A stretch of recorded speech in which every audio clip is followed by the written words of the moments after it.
think Harvey knew what he had. He absolutely knew what he had in Chasing Amy, but it hadn't even premiered yet, hadn't even screened to a large audience yet. So Kevin was nervous about it. And so Harvey offered him a deal for his next movie. But there were stipulations, you know.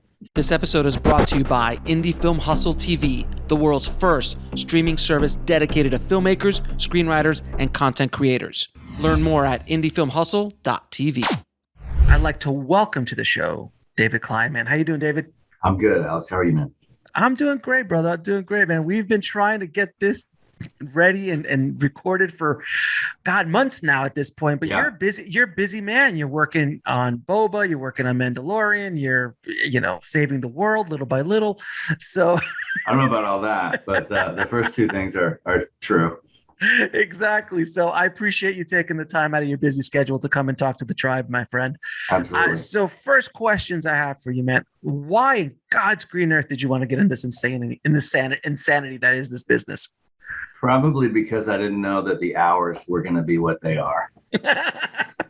No one told you that. No one told you. In other words, you didn't have this podcast back in the 90s. I thought it was going to be hanging out with cool, famous people, and doing cool stuff, which is true. These things are true, but man, the hours are crazy. They're absolutely just insane. But to answer your question, I always was into movies. I think it was Blade Runner. I know it was Blade Runner that my father took me to when I was 13 or so, and he took me to the drive-in. We watched it at the drive-in.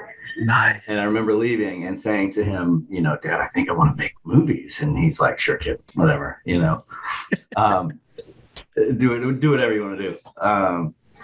And he was fully supportive, and he actually helped me.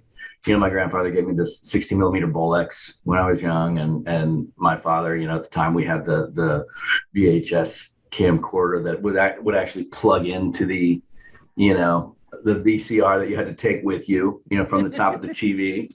Yep. And so I had those two devices, and started making, stop animation films. And funny enough, I when I was a kid, I ordered that special edition Boba Fett, which you take like the box tops from General Mills, I think it was. And you got a check from my dad and you send it to somewhere in Minnesota or wherever it was. And you wait like 8 to 12 weeks, and you're supposed to get this little Boba Fett that comes with a rocket that shoots out of its back, right? And it shows up weeks and weeks later, and the fucking rocket's glued into its back, right? So I blew the holy hell out of that thing when we were making one of these little 16 millimeter stop animation films. And, I think it's fitting that I would end up on some of these Star Wars shows after that. And how much would that Boba Fett be worth today? I think about $18,000. Yeah, not bad. Yeah, that's a good return on investment, I think. I guess so. Man, listen, we all do things to our Star Wars stores when we were younger. Who would have known? Funny.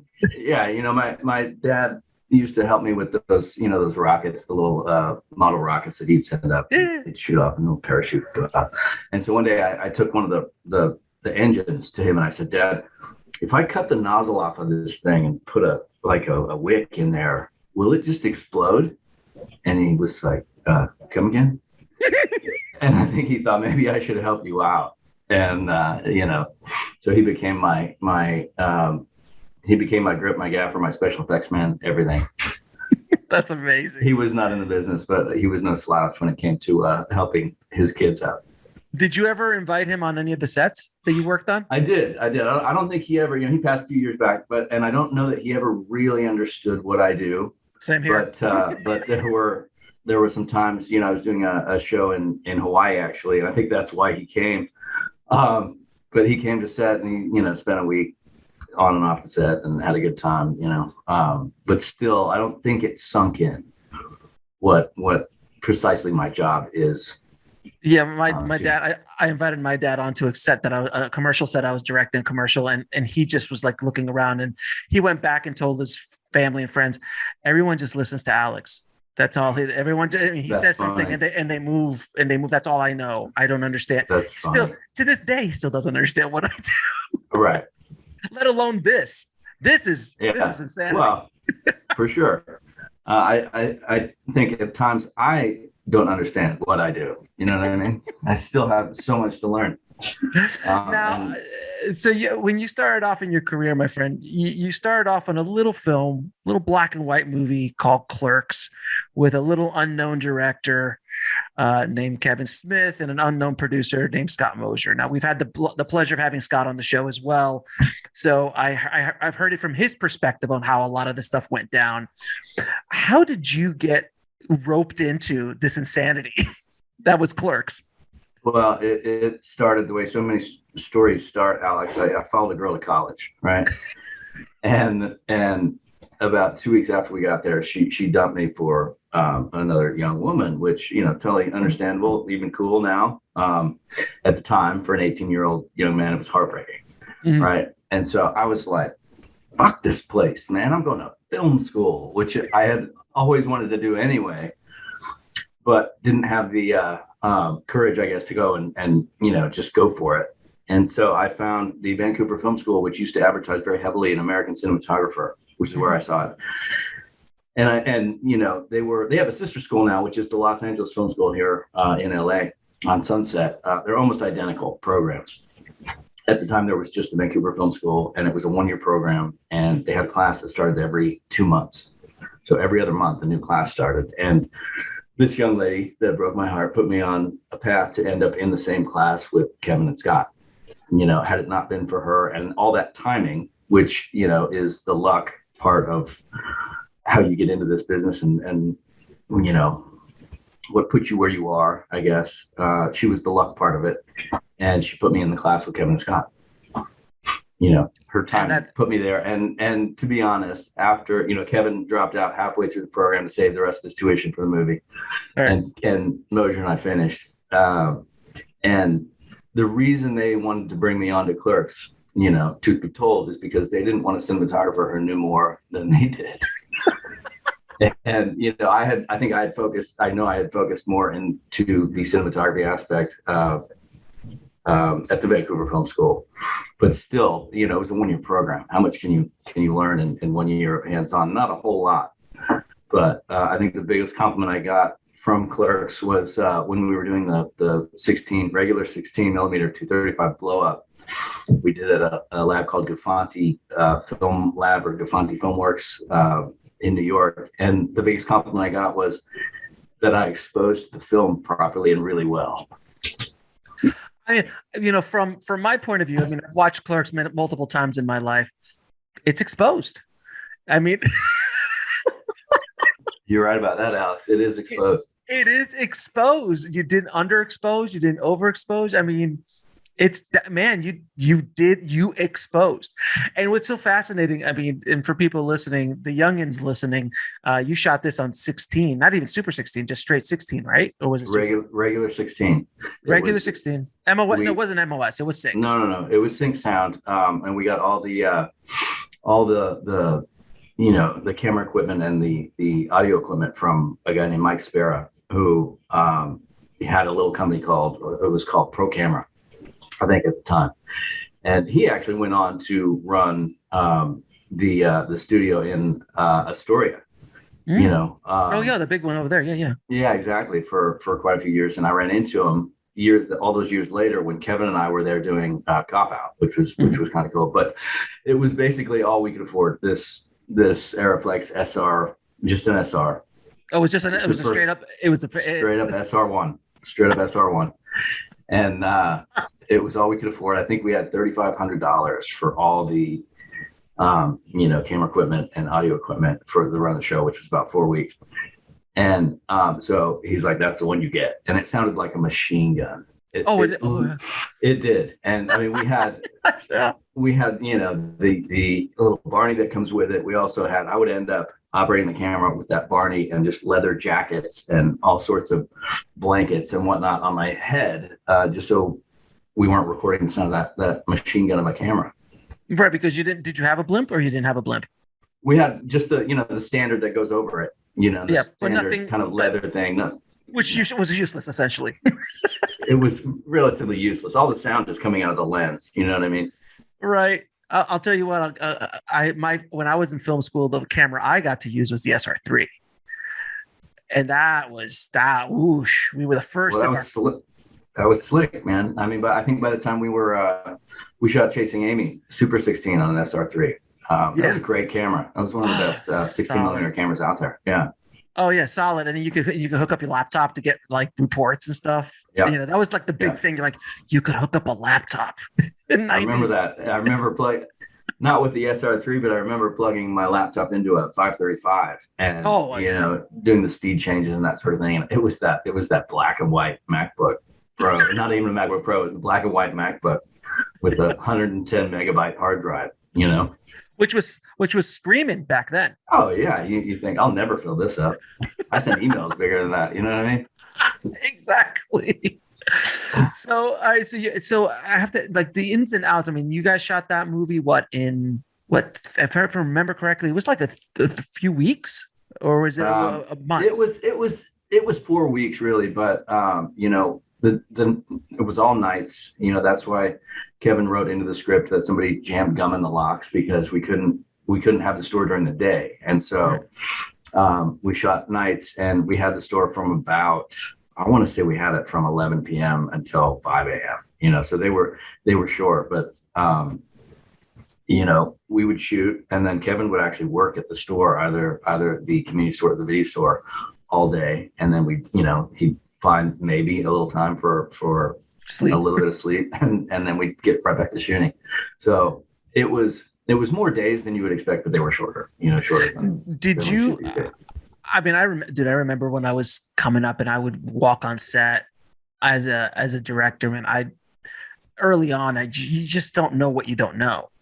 So luckily for you, was there anybody on set that knew more than you about the camera department, or were you the top of the hill at that point? I was the top of that very small hill, and I was the entire department. So, you know, operating the camera, pulling focus, and you know, we had lighting too, right? Or did you do lighting? We had a little help. You know, there was a cat named Ed Hapstack who was a friend of Kevin's, and he would show up, and Vinny Pereira would show up. But they had day jobs too. You know what I mean? So they'd come in and out. People got to work. But whenever we would we'd burn through a mag, we would shut down, and I'd go into the tent and change. You know, I'd reload a new mag and unload the current mag. Oh, God. So. It was a one-man department, you know. Oh my God. It's also why, if you look at the credits for Clerks, the boom operator is credited as whoever grabbed the pole first. You know what I mean? Because it was literally whoever grabbed it. I wish I carried a camera around back then, a still camera, because there was one scene where Mosier and Ed Hapstack and I were in the shot. We play the three people that run out from the funeral home after that whole business goes awry, right? Yeah. And so it was the three of us, and Kevin were there.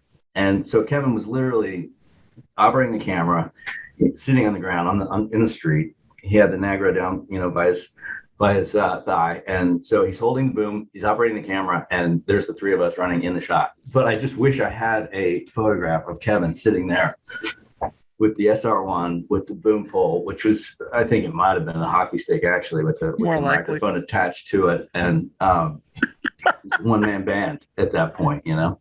So, and I know he bought or rented a Steamback and edited the whole thing old school because right there in the back of the video store. Right. So I'm assuming you were there for part of that as well. Just the very beginning, and then I was out. I had to go get a job too. You know what I mean? Right. Yeah, because I'm sure you didn't get rich off that first job, as far as checks are concerned. Not at all. So Clerks comes out, man, and I'm imagining, what do you think was going to happen? Seriously. Like, I mean, from a DP's point of view, when you do a show like that, you're not going to go, this is going to go national. This is going to blow up. It's going to become a phenomenon. I'm assuming that's not what you thought. No, it's not what any of us thought. I think at best we thought that it would be a calling card to a studio or a small production company to say, hey, these guys can get a film made. Let's hire them to do the next one, which, you know, that did happen, and so much more. You know, we didn't expect it to go to Sundance and be the little sleeper hit that it was. You know, it took off like crazy. And to be honest, for me, eventually it was a deep hole to climb out of, because to have a movie that's successful and look like that is not great for a cinematographer. The same thing happened years later with Chasing Amy, which is a wonderful film, and I stand by it to this day. But it doesn't look great. It's not well lit. It's not well lensed. We barely moved the camera, aside from some of the many arguments in the movie. But it was a successful film that didn't look that great. So again, as a cinematographer, that was a hole to climb out of, for sure. Yeah, because I guess you were like, oh, this will be a little thing. I can maybe show it around a little bit. No one's ever really going to see this. And then all of a sudden you're like, oh my God, I'm known for this. Like, oh, you're the DP of Clerks. Right. And so that was a bit of a challenge. It was a struggle. It was a struggle. Not as much as I might be jumping ahead, but when Chasing Amy was at Sundance, it wasn't in competition. It was just a premiere. And, we had done Mallrats in between, and Mallrats had been largely kind of ignored. It has since, I think, found a huge audience, but at the time it had been ignored.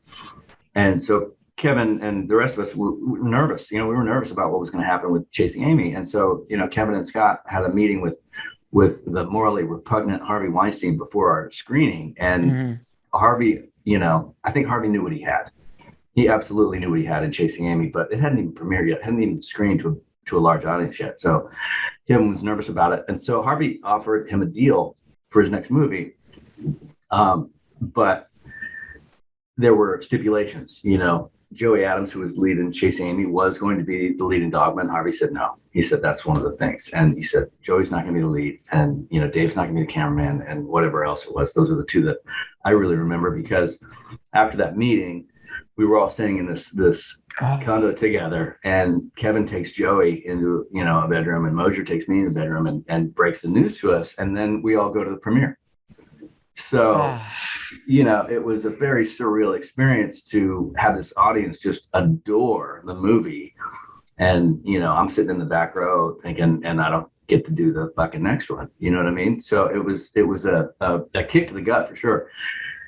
And then and Harvey kept me out for about 10 years. And in those 10 years, the first question I always got when I was in a job interview was, why aren't you shooting Kevin's current film? And I would tell them the story, and whether they thought it was true or not, or that I was being kept out just because I was too inexperienced and not good enough, it didn't matter. Right. Whether they believed this or that, it didn't matter. For one reason or another, I wasn't shooting his movies, and so I had to just get out there and fucking work. And so that's what I did. As I put myself on a 10-year plan when I moved to Los Angeles, and I said, if I'm not where I want to be and need to be in 10 years, then I'm going to go do something else. But I'm going to give it everything I've got for 10 years.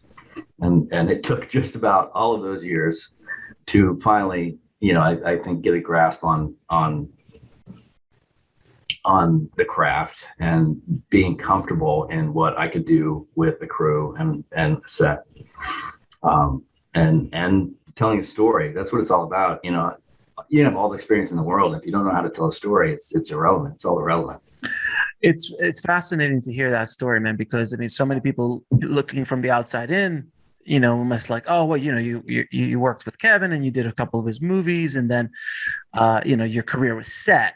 And it's the complete opposite. It was actually, you had a hole to climb out of in the first movie, and then the second movie, or the third movie that you did with Chasing Amy, you weren't happy with visually. So it wasn't a great calling card for you visually. And then the movie that might have been the movie that would have taken you to the next level would have been Dogma, because you would have had a budget. It would have been a studio project, a real studio project. And it would have maybe opened up a lot of doors for you, but you literally had to hustle for the next 10 years to kind of whittle a niche in for yourself. So you could like, no, man, I can actually do this. For sure. And open those doors. It's a really great lesson for people listening, because it's like, it's a good thing. It's a hard road to travel, because I had to learn as I was doing it. I think it's an easier path to work, under somebody with a lot of experience, because everybody you ever meet on a set or in life knows something that you don't, and you can learn something from them, especially on a film set. If you work with somebody who's got a lot of experience, you're going to learn so much just by watching, just by, watching what they're doing. Yeah, exactly. And so to learn it on the job was rough. And there are a lot of rough looking projects that I did. You know, I don't think it was until 1999 when I really started to figure out that, oh God, I want to say how to light, but who knows how to light it. Until you found a groove that you felt comfortable in and felt comfortable with the quality of the work that you felt from your own eye that you were comfortable with. Like, I feel like I'm getting a grasp of this. I mean, like I've talked to so many cinematographers over the years, man, and all of them say the same thing. It's an impossibility to master the craft 100%. There's just so much to understand and learn. And then you look at someone like Deakins, and you see what they're doing. They are arguably masters at what they do, but you could probably count those on one or two hands that are alive. Yeah. That are just at that level. That are just like it's like looking at a director and going, oh, Chris Nolan, David Fincher. You're like, they are at the top of their game. Like there's very few of those people. Spielberg, there's Cameron. There's very few of these kind of people in the world. So it's tough. I have to ask you though, man, when you were during those 10 years, did you ever get pushback from crew people? You're like, oh, that's the guy who did Clerks. Did you ever get any shit, any like crap out of that? I don't think so. Good. I don't remember any. If it was behind my back and I didn't hear it out. So I'm sure that this fucking guy shot Clerks. This guy shot Clerks. Oh Jesus! I'm working funny movie, but did you see that? Did you see that garage band of a fucking garage band of a movie?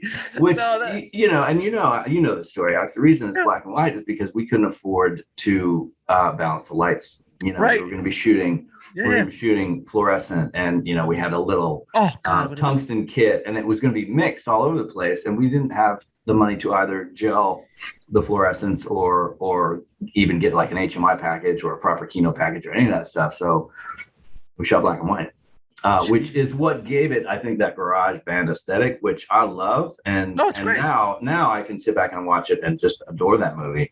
But for a long time, it was rough. And that's the thing. It is. I mean, you look at the movie now, and it's just it's beautiful, man. It's wonderful. It is that garage band. It's that raw, unfiltered, just in all aspects, from the writing to the acting to the cinematography to the directing, all of it.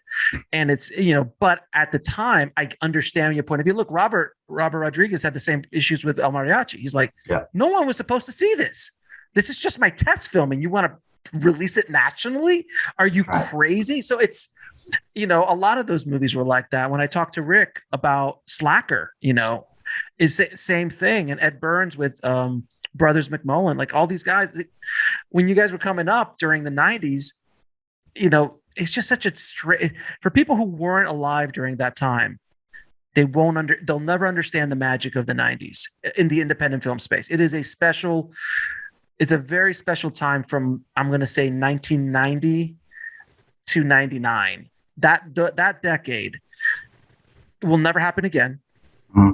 And it had never happened before. And it was the Sundance decade. We call it it was a Sundance independent film decade. It was where VHS really started to come up. There was a market for these kind of, do you imagine? And I ask this to everybody, I'm like, if Clerks came out today, no one would even look at it. It would be gone. Maybe it could catch some fire because of the writing. Yeah, what Kevin that's what that movie is. I think it's all writing. It is. It's all writing, and it could catch on. But if it came out today, it wouldn't look that way. You know what I mean? It would. You would have shot it. You would have shot it on this. It's easy enough to go get a camera that gives you a really, your iPhone, for example, is beautiful shooting HD, and what is it, 4K now even, and. It's pretty gorgeous, and it accepts mixed light, like the Alexa too. You shoot mixed light all day long, and it low light, Jesus. Mixed light, and it would have been so easy. You know what I mean? No changing in the back, no changing the mags in the back. None of that.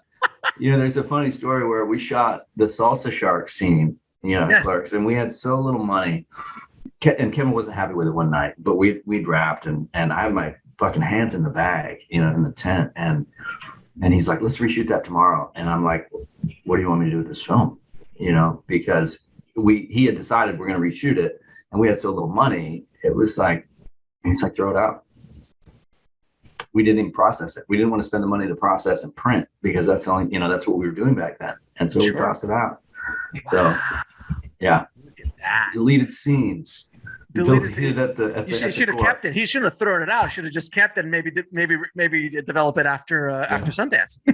But again, we were thinking, no one's going to see this, right? Who's going to see this? Who's going to see this? Reshoot it. Let's throw it out.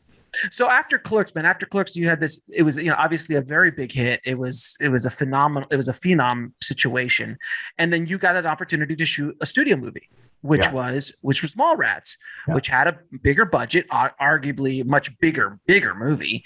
What was it like jumping from the one-man crew to running a crew of people who obviously many knew more than you did, if I'm not mistaken? Is that a fair assumption? Every one of them knew more than the PAs knew more than you. Absolutely, 100%. How do you run a set like that, man? Well, I think you've got to have a little bit of humility, and I was very upfront with everybody that I was turned on to and basically hiring, and I said, I remember saying to Andy Graham, who's a really good friend of mine. He's been a friend of mine since then, but I met him on that picture, and he was the focus puller. He since has become an operator, and he's operated for me on a lot of projects, and a lot with Kevin as well. But I remember telling him that I was green. I said, I'm green, man, and I'm going to fucking lean on you. And he said, this happens a lot. You're the first person that's ever said it. and so That's awesome. So I owned that, you know what I mean? And Mick McNeely was the gaffer who had just, one of our producers was Jim Jackson. He had just done Tombstone, and Mick McNeely was the gaffer on that. And so he introduced me to Mick. And I'm like, you did fucking Tombstone with Billy Frake? Yeah, come on board. And, I was the same way with him. I said, I'm going to lean on you, man, because I'm green. And I'm in this position. It's very fortunate. I'm very fortunate to be in this position, but I really want to learn from you. And I learned a lot from Mick. And it was, across the board, every department, so I think you always have to surround yourself with people who know more than you, but I think you got to be upfront about it too, and don't try and hide the fact that you don't know anything when you don't know anything, because everybody's been there, we've all been there. And it's one of the things that a lot of people try to hide, and it comes out in really ugly ways. Oh yeah, the ego, and they'd start snapping at people, because if you see people doing that, you could see that they're insecure. Correct. Insecure people are the loud ones. The quiet ones are generally not the ones you have to worry about. No, in that scenario. If there's a bar fight and there's a quiet guy stretching in the corner, that's the guy you got to quiet guy. That's the guy you got to worry about, not the guy swinging his and not the guy that's all talk. It's exactly. The quiet guy in the corner. It's the quiet guy. But when it comes to being on set, like there's a quiet when you don't need to show in that way. Like, I don't have to be blustering. Like, I know how to do this. And if you're that dude, you obviously have no idea what you're doing. You're extremely insecure. And I'm sure you've worked with directors like that, especially in oh God. I don't think we need to get into that yet, but yeah, it's like, Alex Council, the showrunner of Homeland, he's in any room he's in, he's the smartest person in the room. Mm-hmm. He's also one of the most mild-mannered and soft-spoken. And so, when he's very thoughtful, and he'll talk about a scene when we're prepping or rehearsing a scene, and he's very quiet, and like everybody leans in to listen to what he's saying. You know what I mean? He never feels the need to be loud and this is, what I think, and that sort of thing. And, I run into that, you run into that all over the place. And like current position, working with Dave Filoni and Jon Favreau, they're the same way. They never feel the need to be the loud voice in the room. It's the quiet voice in the room that everybody listens to, Yeah, and when you're working at that level, man, with that kind of caliber of people, they've done so much, each of them in their own right, that, and I'm sure you've had the pleasure of working with some amazing directors and collaborators over the years. You start seeing when people know what they're doing, they just are, they just do. They don't talk about it. They just very quiet, very like, why don't we move over here? Why don't we Well, yeah, and also, I think at this level, Alex, there's an amount of preparation that's gone into everything, and right. I've done this enough times that I know that I have to be prepared. I have to be fucking ready, and whether that means knowing all the shots that we're going to do, or just understanding how we want to light the set to tell the story. You just have to be. I have to be prepared. Now, after Mallrats, which you said, and I actually one of the 5 people who saw it in the theater. I saw it in the theater. So who are the other 3? I guess I know it must have been Kevin Scott. I actually saw it in the theater while I was in college, and I actually got it was a special screening, and I got the Mallrats got the book at the theater. They were handing them out at the theater. I never forgot this. The original book, I had it, and I saw Mallrats. I loved it. I thought it was genius when I saw it. I was like, this is the greatest thing I've seen since sliced bread. This is amazing. And then it died on the vine. It didn't find an audience at the time. So Kevin was pretty much put in director jail at that point, correct? No, he was like, oh, it was a fluke kind of thing. Well, he had the script for Chasing Amy, and I think what happened is we went to Universal for this project, and Harvey always wanted to work with Kevin. He knew what he had in Kevin, and so Kevin had the script Chasing Amy, and he took it to Harvey, and he had a meeting without Scott Mosier, which may have been a little bit of a mistake, because Kevin agreed in that meeting to do it for a price, without any script changes, and so when he goes back and meets with Mosher, he's like, hey, I got our money. And Mosher's thinking, a couple, 3 million, 4 million, whatever. And he's like, great. What'd you get? He's like, 250 grand. And Mosher's like, come again? What? And so we ended up making that movie for 250 grand, which is, kind of it was a bummer at the time. We all wanted to make movies for more money, which means more time. That's what it means. It means you can actually take the time that you want to devote to each of the scenes, or more time anyway. You never have enough time. Nobody ever has enough time. Even on the biggest things I've done, it seems like we're always scrambling. It's crazy. Right. Even if I'm assuming on a Marvel set they're scrambling still. I've actually talked to some people who've worked on those $100 million, $150 million budgets, and they're like, yeah, we stole this shot. I'm like, you stole a shot? What? You guys were shooting for 130 days. Why did you have to steal this shot? No, I think it was Cronenworth, Jeff Cronenworth on a Showtime network. He's like, yeah, I stole this shot and this shot. And I mean, David, like, it was just me, David, and like another guy. I'm like, because they needed a shot at Harvard and they couldn't get it, so they stole it. Oh, that's right. I remember reading about that. And I was like, what? Yeah. That's amazing. You can't forget your roots, man. You can't forget that hustle, man. You no matter how big you get, how many Oscars you win. It's true. But anyway, so we ended up, we made that for 250 grand. And then what I already mentioned, what happened at Sundance, and I think that was 96. And I got pushed out for 10 years. I went and hustled. And at the same time, Harvey didn't let Kevin use the same cinematographer twice. Bob Yeoman shot Dogman. Bob Yeoman's an excellent cinematographer, and Harvey said no for the next movie. And so then Kevin did Jay and Silent Bob Strike Back, and it was Jamie Anderson. And Jamie Anderson, another great cinematographer, and Harvey didn't like the way that looked either. And so on Jersey Girl, gives him Bill Mosher-Sigmund. Ends up really not liking the way that looks either. So Kevin finally said, well, maybe it's not the DP, maybe it's the director that you're unhappy with. And so after that, Kevin was basically like, give me my guy back. And so he and I got back together for Clerks II. So we've been apart for 10 years, nine and a half, 10 years. And so we were bringing 10 years of experience of working with other people together to an existing friendship. And it was the greatest reunion I've ever had, and then we went on to do another 4 or 5 pictures. We did, after Clerks II, we did Zack and Miri Make, Porno, and we did, Cop Out and Red Stain. We ended up doing a pilot or two, and it was it was wonderful because it was bringing 10 years of experience and just getting back together. And we had a language from before, but we had a new way of telling stories from all this experience, and that coming together, I think created some of the best work that we've done. Culmination of which was Red State. I think it's our finest hour. You know, Kevin Beautiful. and I together. Film. I love that movie. I love it so much. And a lot of blood, sweat, and tears. That was us getting back to our roots. And you know, I was Kevin and I actually wrote a letter to Stephen Poster, who was the president of the union at the time, to allow me to operate.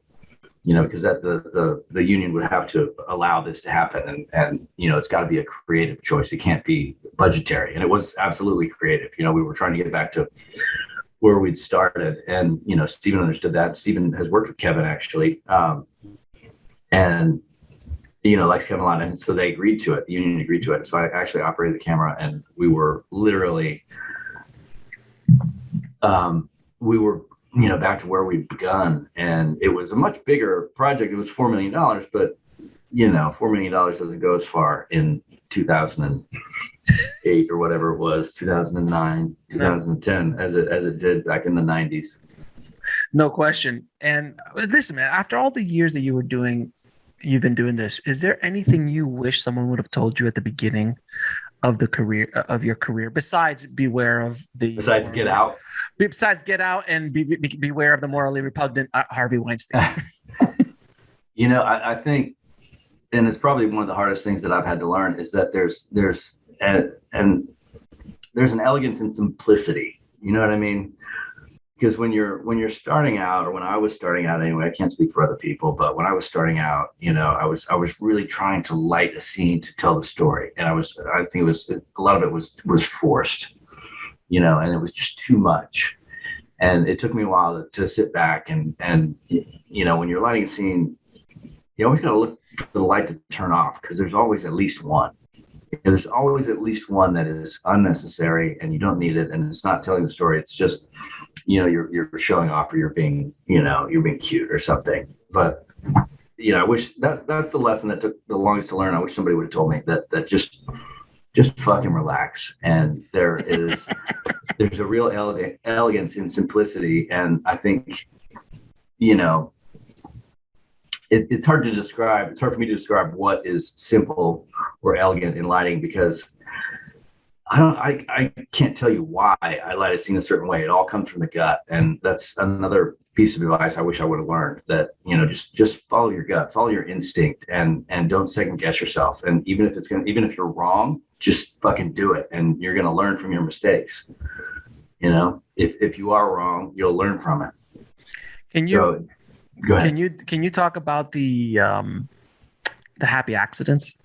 Because as cinematographers, man, and even their directors, we all want to control everything at all times, which is insane. It never happens, ever. Yeah. But there are these little things you're like, how did that was perfect. How did that light just hit the eye just right? The flare hit at the right moment. Can you talk a little bit about that? Absolutely. I mean, some of the coolest things that I've learned have been complete and total accidents, you know. And when you're on a set, you have to keep your eyes open for these things, because, you know, electrician will be moving a light and it'll be on, and, you know, because it's an HMI and it's not going to hot restrike, and so they want to keep it on while it's moving, and it'll hit something that was completely unintentional, and it comes over here, and, you know, it's reflecting off of that, it's hitting the set, and you're like, fucking stop, just freeze where you are. That's what we want. And then the grips are like, oh, great, now we got to contain the rest of it. You know what I mean? So the spill off here. It's like, fuck. Turn those lights off when you're moving. Don't let them see the lights when you're moving around. You know, turn them off. But you always have to be open for that. And even in life, you're out at a restaurant, you're at a bar, you're at the movie theater, whatever it is. Pay attention to your surroundings, because there's always, you know, I learned so much about lighting from being in far too many bars in New York in the mid 90s. You know what I mean? They were all dark, and a lot of them were dive bars, and you would just see the way that these dimly lit bars had really cool things going on, you know, and you always have to be open for that, and keep your eyes open for it. Because you can learn just as much sitting in a seedy dive bar in New York as you can being on a film set when it comes to lighting. Now, trust me, I've been in some dive bars. I've been in some dive bars. No, you know, as a cinematographer, there's always a day on set where the entire world feels like it's crashing down around you. It could have been on Clerks. It could have been on Mandalorian. Is there a day that sticks out in your head that you felt like I shouldn't be here? I'm going to get fired. This whole thing's not going to work.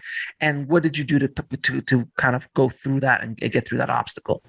I don't know if there's a day or a handful of days in particular, Alex, but it happens all the time. Happens all the time, and you just have to push through. There are so many times when it feels like the set's falling apart and you're behind schedule and you're not going to make your day and you're not getting the shots the way you want, but you just have to push through. You always have to push through, because it feels like that a lot. There was a point I was going for and I missed it. Ask me something else, man. I'll come back to that. Well, I mean, I've been blessed to talk to so many amazing people on the show. I've realized that everybody, from the Oscar winner to the first time filmmaker, all suffer from imposter syndrome. Every single one of them. Even to this day, I'm talking to some Oscar winning screenwriter. He's like, yeah, I don't even know if this next script. I'm like, you just won the Oscar. What's wrong with you? Like, you just are like, you're considered one of the best writers ever. Like, why are you? Yeah. And he goes, I just do. And I think I came to realize that everybody deals with it. And I think it's something that kind of keeps you sharp. I'm assuming that you have the same issues as far as imposter syndrome on set. Always. And yeah, you have to be, you have to be your most, your fiercest critic. You have to be your biggest fan. You have to be your biggest supporter. You have to be, your most critical eye against yourself, I think, because nobody knows what anybody else thinks. All you have is yourself. So, and you have to rely on all the people around you. Let me sound pretentious for a second. Quote, who was it? Orson Welles said that, a painter needs a paintbrush, a writer needs a pen, and a filmmaker needs an army. And it's true. And no cinematographer, no director, no filmmaker is an island. You can't do this alone. You know what I mean? You have to have this support, support system that is it's the most complicated and sophisticated recording device known to man. And a lot of times it is like being deployed. I did Homeland for 6 years, and we were for 7 months, either out of the state or out of the country, sometimes both within a season. And it is like a deployment. I can't equate it to going to war. I can't compare it to going to war. I've never been to war, but in my life's experience, it is like a deployment, and you're just in the trenches for 7 months, 8 months, and it's nonstop, and it's hard to remember sometimes to get out of the way, because if somebody looks at something this is probably paraphrasing, I think, Deakins, but if somebody looks at something that I've shot and says, wow, that's a great looking episode, that's a great looking show, that's a great looking movie, without talking about the story, then I've failed. I think it is right. My job as a storyteller to be almost invisible, and we should be the silence between the notes, and if somebody looks at something that I've shot, wow, that was a great story, then that's a success for everybody, for all of us. But if they single out the cinematography, the lighting, the camera work, then I don't think we weren't serving the story at that point. Very true. A lot of times, especially, I don't know about you, but when I started out, I wanted a coolest shots, and the story was I want to do that Scorsese shot in Goodfellas. Yeah. I want to do that shot that Kubrick did. I want to do that shot that Spielberg did. Like we all do it. But as you get older, you start realizing, like, what's the story? Yeah. What's the story? Because before it was a lot harder to do those shots. It was super hard to do a lot of those shots back in the 80s, 70s, 80s, 90s. To do some of those insane shots that those masters did was difficult. Where now the technology has gotten to a place where, you could, with a Ronin, you can run around instead of getting a full giant Steadicam op, and you can you can do some insane shots, running in, jumping through, going through. Like there's things that you can do now. Absolutely. It's not the cool stuff anymore. It's not, but there's still always the next level. There's still somewhere to take it, but it has to serve the story. I worked a lot during Mandalorian season 2. I worked a lot with Sam Hargrave. He was the main second director, and then he went on to do, Extraction. And some of the stuff that he was doing and did in Extraction is absolutely insane. And it was a perfect blend of his background being a stuntman and becoming a second unit director and then a director, and combining that with all the new technology of the day.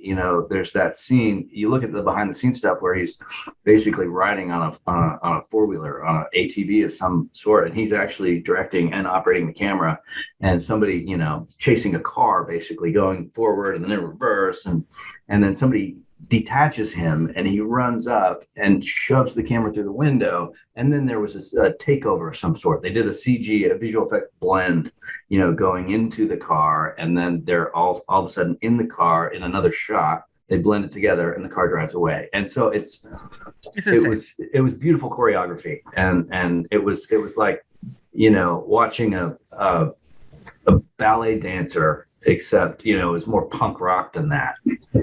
Well, I mean, there's always a place to take. I mean, look at that shot that Spielberg did in War of the Worlds inside the car, where the camera's just rotating around the car while the aliens are attacking and things are exploding. And you're just like, when you and I sit there going, how the hell did they do that? Then they've gone to another place. Yeah. Because Children of Men, that driving shot of Children of Men. Jesus. Right? I mean, you're just like, how did he do that? So it's pretty remarkable, man. Now I have to ask you about Mandalorian, brother. Like, you worked on season 1. No. You didn't work on season 1. You worked on season. I came in season 2 as the second unit. That's what I meant. Second unit cinematographer to Baz Edwin and Matt Jensen. And so I was doing second unit, and Matt Jensen got a little overloaded with prep work, and so he turned episode 6 over to me, and that's when I met Robert. And I had gotten here. I'd gotten here from an introduction to Favreau through Leslie Lincoln Glatter, who was my main producing director on Homeland, and then Matt Jensen also brought me up, and so that's how I kind of came to be here. After season 2, Matt and Baz were going off to do their own things. They weren't coming back for their own reasons. And so I got, promoted to the main cinematographer on the Book of Boba Fett. So I have to ask you some technical stuff, man. Yeah. How the hell do you light in the volume? Because I know I have a couple of buddies of mine who are VFX people who worked on Mandalorian season 1. And he was telling me that he's like, yeah, they shoot a lot, but there's still a lot of cleanup work that we need to do with some of the edges and the creases and things like that. That it's not all in camera, but it's a lot better than where it's not a green screen either. So there's a kind of happy medium. But how do you light that? I'm assuming there's not an HDMI off.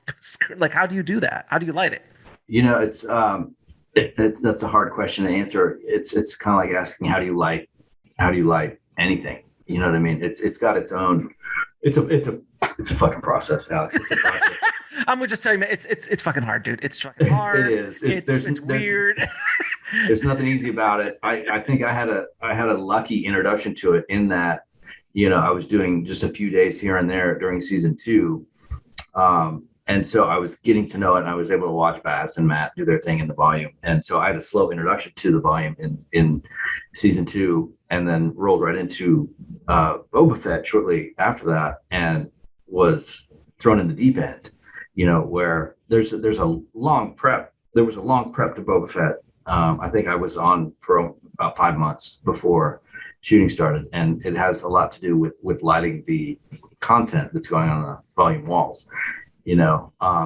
And so essentially you're in the Unreal Engine, you're in a VR session, and you're lighting the content the way you would want to light it practically, and that's one thing that is always a sticking point at Fabro, because the tendency for a cinematographer when you get into a VR environment and a virtual lighting environment is to do whatever the fuck you want, because you can do just about anything.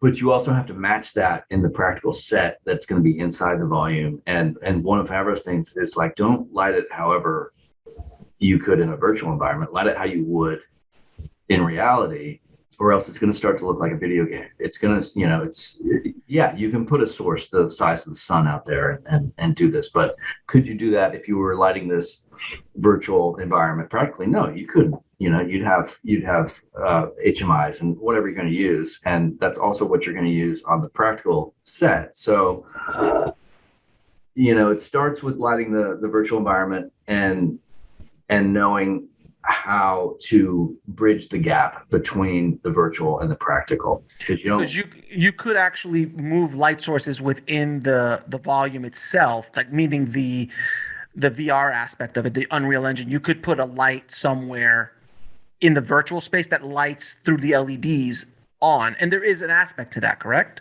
There is. You're not going to get directionality. You're not going to get hard light. Right. You're going to get a lot of soft light. You're going to get all the interactive soft light that you get from the environment. But any direct hard light, you're going to have to do practically. And so when you're doing it in the virtual environment ahead of time, you have to know that I'm not going to be able to do this entire wash of sunlight in here. I'm only going to be able to do this, these spots and these broken up bits of sunlight. So that's what I should do in the virtual, and then I'll do that also in the practical, with HMIs, or we've also gone into tungsten now with some of the loads. Started doing that on Boba Fett.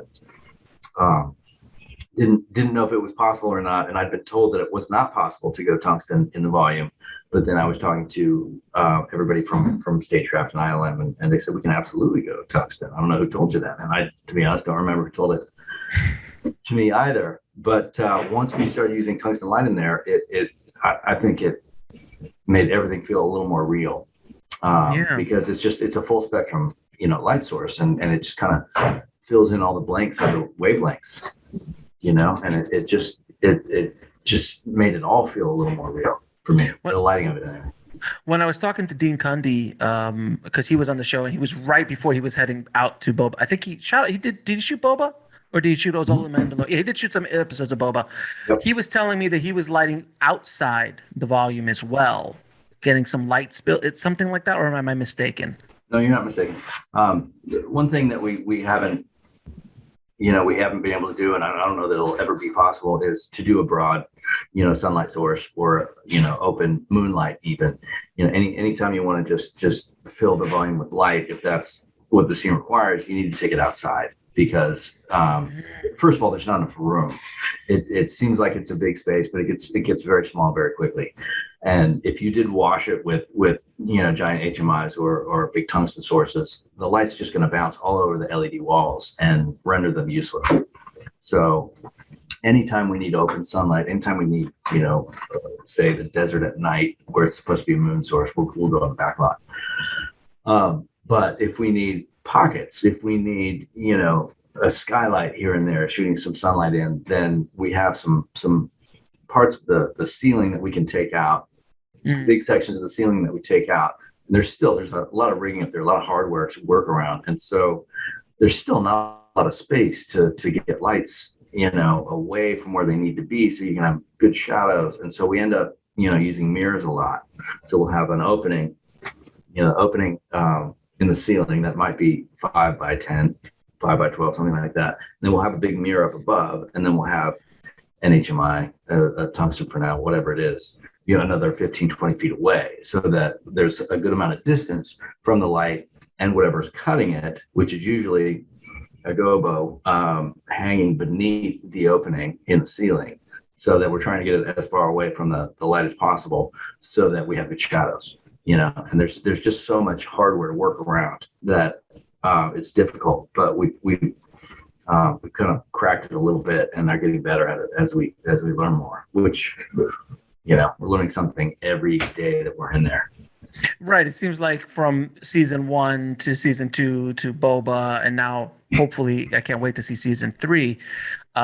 It seems that things are you can just sense things are getting a little bit more real in the way it's shot. It just looks like the end sequence of the famous Luke Skywalker scene end of season 2. Like it's a masterwork. Honestly, that whole episode's a masterwork. Absolutely. It's an absolute masterwork. I've watched the end sequence 1,000 times because I'm a geek, and and I gotta ask, dude, seriously, man, you're of similar vintage as me, as far as age is concerned. So you gotta geek out every once in a while, dude. Like you gotta geek out every once in a time. Oh, for sure, man. No, I'm turned into a 12, 13, 14-year-old very often on set. I mean, throw 10 stormtroopers in front of a camera and I'm 12 years old again. You know what I mean? It's the whole a lightsaber pops up. You're just like, oh, forget it. I'm out. I can't.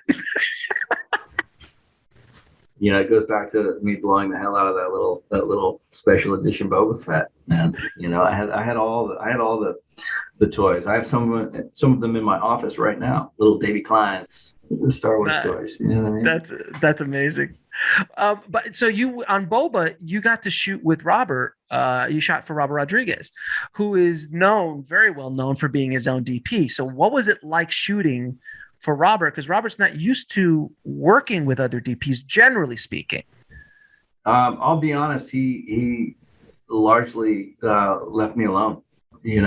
I think he enjoys not having all the responsibility. Right.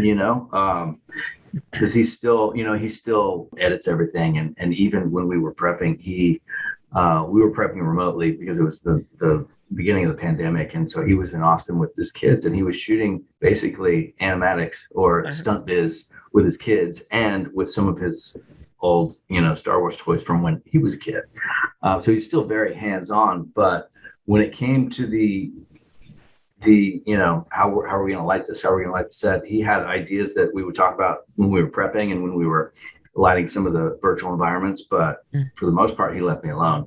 He would like most directors, he'll tell me if he doesn't like something. But it wasn't like he was pointing me in a specific direction for lighting. He left me alone. Let me do my own thing. He trusted that you knew what you were doing. Yeah, I guess so. I don't know if that's true, but he might think it is. So, no, I think it was in one of the behind the scenes that Dave Filoni was like, he was seeing the animatic that you're talking about, and he's like, right. Can you stop it right a second? Did you just shoot an animatic with Star Wars toys in your backyard? Yeah. He goes, yes, I did. And he's like, that is the coolest thing I've ever seen in my entire life. And I think that was the moment that the Book of Boba, he's like, wait a minute, let's bring Robert into the Book of Boba. And let's bring him into this because this is insane. And did you do the season 2 Boba episode or no? I did. That was episode 6. That's the one that I did with Robert. Yeah, that's when we first got together. Oh my God, dude, you gotta. I mean, okay, let's stop for a second, geek out for a second. When you saw Boba show up for the first time on set, you guys have to be 5-year-old at that point. Absolutely. We are. That was a tough shoot though. And it was, I can't say it was anticlimactic, but we had shot a lot of the scenes with Boba Fett, on stage and on the volume prior to the when he first introduction. Showed up. Introduction. Yeah. And the introduction was done out in Simi Valley because it had, we just needed the travel. That scene needed the travel that you can't get in the volume. And it also needed that open sunlight. And so it forced us to go out to Simi Valley, and might be one of the reasons I got that episode because maybe Baz and Matt didn't want to go out there. It was not an easy shoot. It was rough. It was 5 or 6 days out there in Simi Valley. It was a lot of fun, but and like I said, I can't say it's anticlimactic, but we had already been introduced, and so I can't say that we were out there just to get it done, but there was a certain aspect of we got to get this done because we had a finite amount of time. And what's funny is we only had 6 stormtroopers out there. Really? Yeah. You did an alien style where they only had 6 aliens. Either that, or I mean, there are a lot of complete CG VFX stormtroopers. Wow, really? If you and they're really good. They are really good. It's because I think it's it's obviously much easier in VFX to do a stormtrooper than a human face. And there's one that I'll point out, and it's the last one to jump on the transport when the transports are taking off. That you can kind of tell. I remember it. I remember that one, right? I remember that one. Yeah. Yeah. So that's the one that, and I think it was only because I knew, going in that was CG, and that only a portion of the rest of them that were jumping on the ramp were actual troopers. It's pretty. That episode. It's astounding. Oh, it was so much fun when I saw that episode. When I saw that episode, I was just blown away by how cool it was, and you could tell it was the first time they were off the volume, right, in the whole series. Well, not exactly, because there's a lot of backlot work. There's a lot of backlot work, and not location. Correct. That was the first location. That's what it was. It was the first location. It was the first location. You're right about that. And in Boba Fett, we had a lot of backlot, and we had one location, which was Huntington Gardens. We went to for a few days, 2 days, for episode 6, which was all the bamboo forest. The Luke Skywalker episode of Boba Fett. I thought that looked familiar. Like I was watching, I'm like, damn it, man, that looks like Huntington Library. We did 3 versions of bamboo forest in that episode. One was backlot, one was on the volume, and one was Huntington. And going back to, being the silence in between the notes, the bamboo forest that we did on the volume was some of that might have been the hardest volume load that we did in the entire season for many different reasons, but I think it blends in pretty well. And the fact that the transition from backlot to volume to Huntington is seamless, I think is one of the things that makes it successful. But it's also, like I was saying earlier, it's getting out of the way, and it's making that transition, invisible, and just having a sort of elegance and simplicity, I think. Right. Well, man, congrats on all the amazing work you're doing with John and Dave up there in Northern California. You guys are doing some good work with The Mandalorian, and we're all super excited to see the new season coming out this year. I know, didn't you just finish? Is production not done now? I can't talk about it. To be honest with you, I'm sorry. I thought it was. I thought I read it somewhere, brother. Don't worry. No, I'm not trying to get you anything. No worries. I don't care. I thought I read that. I've recently finished a season of a Disney Plus streaming. Sure. Yeah. Fair enough. Fair enough. Now, but no, seriously, man, congratulations on all the hard work you've done. And now knowing your backstory a bit more than I did before, man, I respect it even that much more, because I didn't know about the 10 years in the wilderness that you had to go through. Like you were out there. That is Los Angeles. Yeah. 10 years in the wilderness trying to kind of carve your way and climb your way back out of the situation that the morally repugnant Harvey and those circumstances kind of hurt you on the way up. So kudos to you, man, for keeping up there. And hopefully this is a lesson for lessons for people listening, that like you got to hustle. Doesn't matter where you start or what happens. It happens, things happen that can slow your progression down in the season. And then you have to ask yourself, how bad do you want it? Yeah. That's the question. And like I was saying earlier about, advice to the young and up and coming. My father was an orthopedic surgeon. He would not let me be a doctor, because he was a doctor and his father was a doctor. My grandfather was a doctor, and they were never home. And so I chose a profession with hours worse than a fucking surgeon. You know what I mean? So you really gotta think long and hard about if you want to be in this business, because it takes a toll, and I've got a marriage that was destroyed. I have a 14-year-old daughter who, as she was growing up, from 6 to 11 or 5 to 11, I was doing Homeland, and I was gone 7 months a year. And so I turn around and she's 12, you know what I mean? And I'm like, where'd all that time go? I missed all that time. So, You got to think long and hard about it. Yeah, it's something that they don't tell you in film school. No. They don't tell you that a lot of men, especially for DPs, even more so than directors, DPs are always working. They're not getting the fat, checks a lot of times, so they have to keep hustling. They got to keep working. They got to keep going, and that's time, man. And that does break up. I've known a lot of DPs whose marriages don't make it. It's tough. So you really got to love what you're doing. You really got to love what you're doing. I remember being at a festival, a Hatch Festival in Bozeman, Montana, and they would always have a couple of cinematographers there. And one year I was there as one of the cinematographers, and Haskell Wexler was the other. Oh. And so we were speaking to a group of university students, and we were talking about the hours. And he was still promoting Who Needs Sleep, the documentary that he made about the working hours in the business, and we were talking about the hours, and one of the students, asked the question, how do you guys make it work? How do you have a life, live a life, and work these hours? And Haskell just goes, I'm on marriage number 3, you guys. Sometimes it doesn't. Bam. Oh, yeah. That's a drop the mic moment right there. It kind of is. That's as raw and truthful as it gets. That's so awesome, man. That is so awesome. Now, I know you wanted to address the accidental shooting that happened on the set of Rust with your friend. Can you discuss that a little bit? I'd known Helena for a short amount of time. About a year. She was a wonderful person.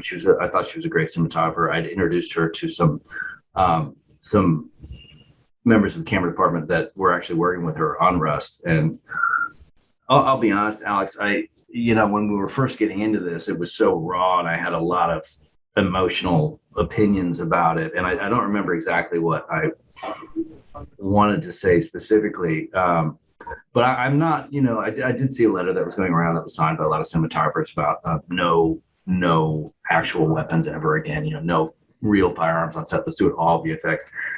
And I'm not that guy.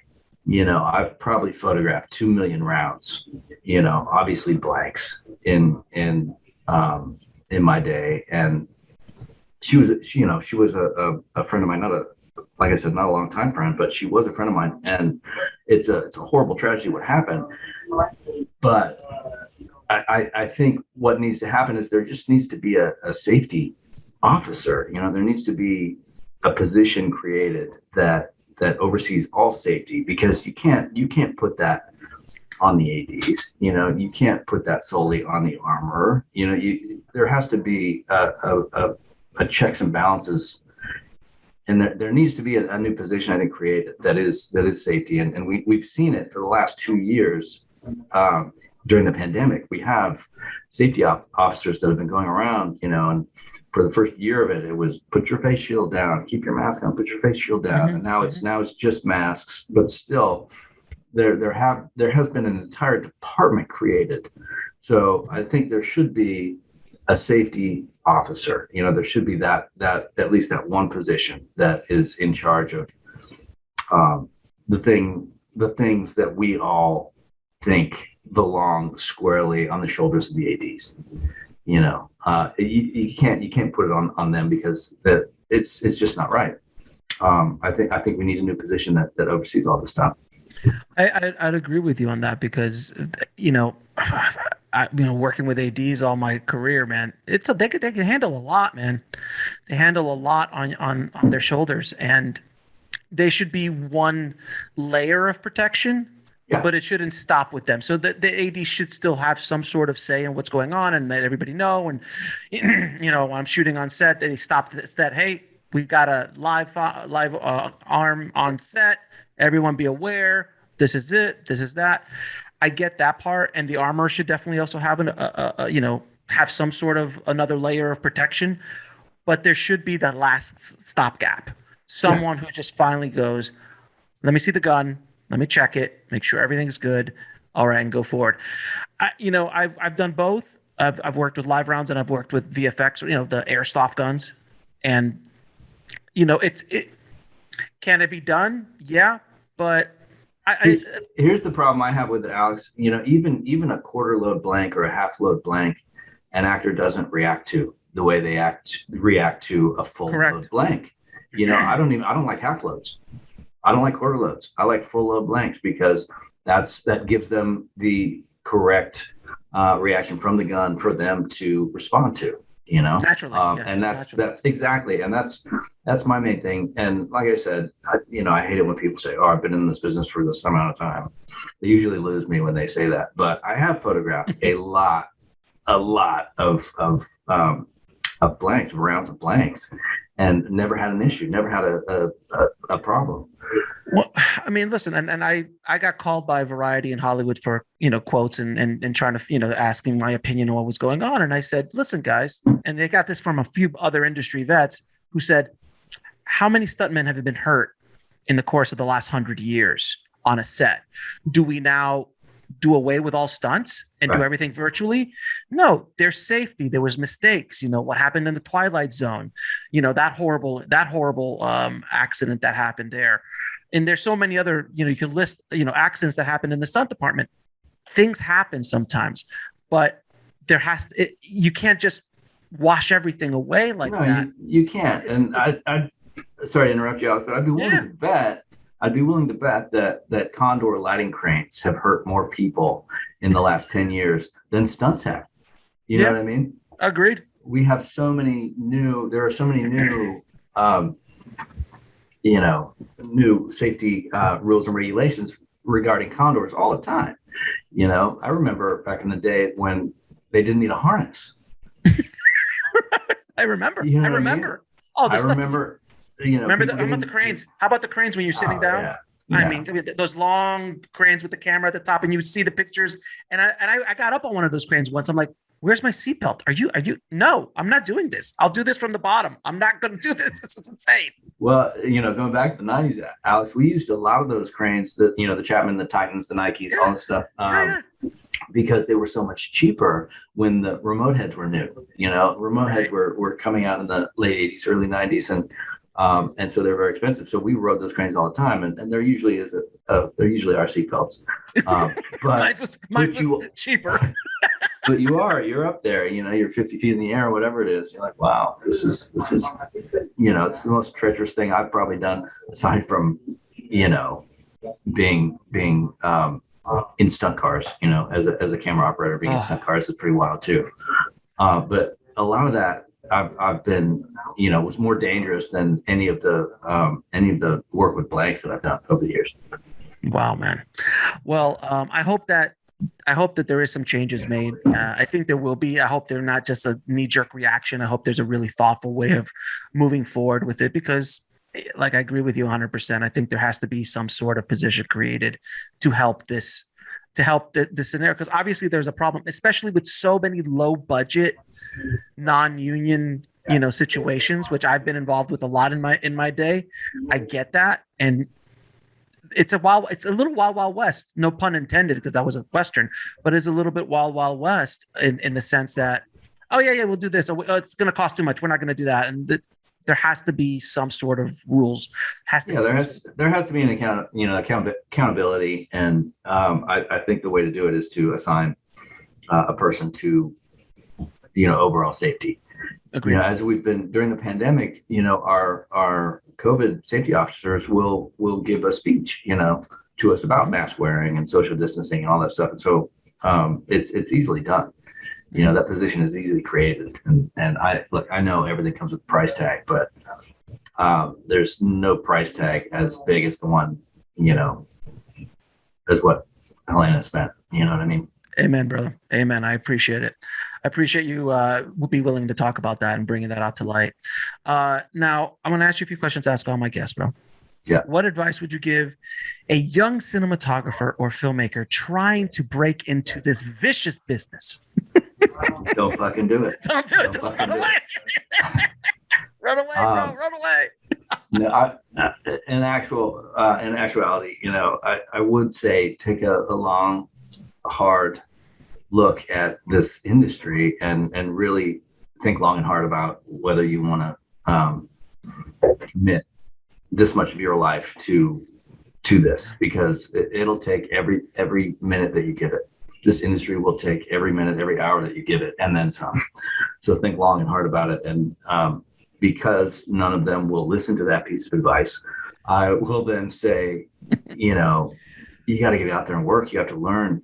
As I said before, everybody on a film set, everybody in life knows something that you don't. So learn from them, and when you're new in the business, you have to just get on a set in any and every way that you can, because you'll learn more in a day on set, being that fly on the wall, than you will in a year of film school, at least in terms of the day-to-day hands-on practical way of telling stories, and that's what it all comes down to. Absolutely. No, I learned more doing my internship at Universal Studios Florida than I did in going to my college. I would skip school just to go and hang out on the stages and just watch the grips go untangle that cable. And I'm like, all right, this is so cool. You mean that big pile over there that's been sitting there since 1976? Yeah, that pile of cable? Sure. Okay, sure. Now, what is the lesson that took you the longest to learn, whether in the film business or in life? I think the longest lesson it took me to learn is to get out of the way, and that there is an elegance and simplicity, and don't light things just to light them. You got to serve the story. You have to be telling the story, or all the experience and all the knowledge that you have is irrelevant, and all the slick lighting that you can do is irrelevant, unless you're serving the story. If you want to be, if you want to shoot just slick images, then do commercials. Absolutely. Because that's what they're all about. And that in and of itself is telling a story as well. It's telling you the story of how to buy Bud Light or whatever it is. And so it has to be flashy and in your face and high key and whatever else it is. But just tell the story and otherwise get out of the way. Be the silence in between the notes. And 3 of your favorite films of all time. Ooh, that's a tough one. I gotta say Blade Runner. That's one of the films that got me into this business, into this industry. And not only do I think it's a great movie, but it looks amazing, and its look is relentlessly devoted to its story. You know what I mean? It's creating that world of, what was it, 2019 Los Angeles? Not too far off. Where are flying cars, Alex? I want flying cars. Hey, listen, man. I'm still waiting for the Jetsons, man. Yeah. Come on. But it is relentlessly devoted to its story. The look of it is. After that, it's hard to 3 favorite movies. There are so many. Number 2, I'd say everything that Conrad Hall ever shot. Everything and just about anything.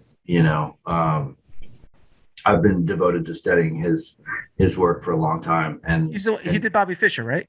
Yeah. Yeah. Oh God. Yeah, and it's, again, talk about somebody who was relentlessly devoted to telling the story. It's some of the things that he did with his lighting are still blow my mind, and I don't know how he did it or where where the idea came from, and I don't know that he knew either. It seems like he was somebody that didn't shoot from the hip, but it all came from the gut, from the heart. He was channeling somebody. He was channeling something. That's for sure. And so I think that takes up my next 2 answers. I think all of his movies. Otherwise, it's so hard. When you choose something like Citizen Kane, you choose something like 1917. Even there's too many. But that's a good. That's a good start. And can you tell us what you're up to next? I'm prepping a new Disney Plus series. Yet to be announced. Announced. Series. Okay. Yeah. Fair enough. All right. So it's going to be the Jar Jar series. I know what it is. It's the Jar Jar series. You can just, you don't even have to admit it and know it's the Jar Jar series. I'm not going to admit it. Brother man, it has been an absolute honor and privilege talking to you, my friend. It has been so much fun. Thank you so much for sharing your knowledge with us and the tribe today, and continued success, brother. You're an inspiration out there for us, man. So thank you. Thank you, Alex. Thanks for having me, man. Appreciate it.